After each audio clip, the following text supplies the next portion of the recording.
જય માતાજી ખેડૂત મિત્રો, ખેડૂત આઈડિયા યુટ્યુબ ચેનલમાં તમારા બધાનું હાર્દિક સ્વાગત છે।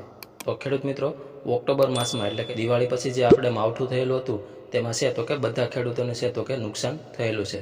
તો તેનું છે તો કે ગુજરાત સરકાર દ્વારા છે તો કે રાહત પેકેજ જાહેર કરવામાં આવ્યું છે। તો તે કેટલું જાહેર કરવામાં આવ્યું છે તો તે આપણે આગળ વિડીયોમાં જોવાના છીએ। જો તમે અમારી ચેનલ ઉપર પહેલી વાર આવ્યા હોય તો ચેનલને સબસ્ક્રાઈબ કરી દેજો અને બાજુમાં આપેલા બેલ આઇકોનને પ્રેસ કરી દેજો, જેથી કરીને છે તો કે અમારા જેવા નવા વિડીયો અપલોડ થાય તો તેની નોટિફિકેશન છે તો કે તરત જ તમને મળી જાય। તો ચાલો હવે આપણે આગળ વિડીયોની શરૂઆત કરીએ।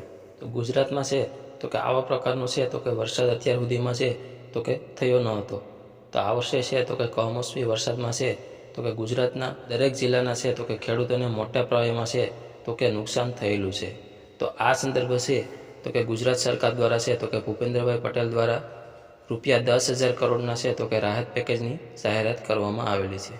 પિયત અને બિન પિયત છે તો કે બંને પાકોમાં છે તો કે રાહત છે તો કે મળવાપાત્ર થશે। ગુજરાતના છે તો કે કુલ 33 જિલ્લાઓને છે તો કે સહાય છે તો કે મળવાપાત્ર થશે। તો હવે આપણે આગળ જોઈ લઈએ કે સહાય છે તો કે કેટલી મળવાપાત્ર થશે।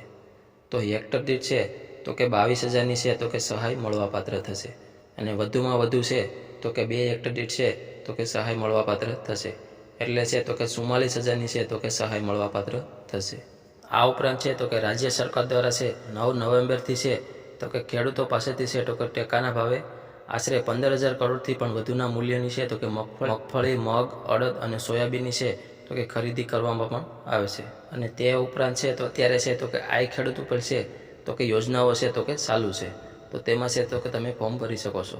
બાગાયત, પશુપાલન અને છે તો કે ખેતીવાડીની યોજનાઓ અત્યારે છે તો કે હાલ ચાલુ છે। તો આવા જ વિડીયો જોવા માટે છે તો કે અમારી ચેનલને સબસ્ક્રાઈબ કરી લેજો। તો મળશું હવે એક નવા વિડીયોમાં।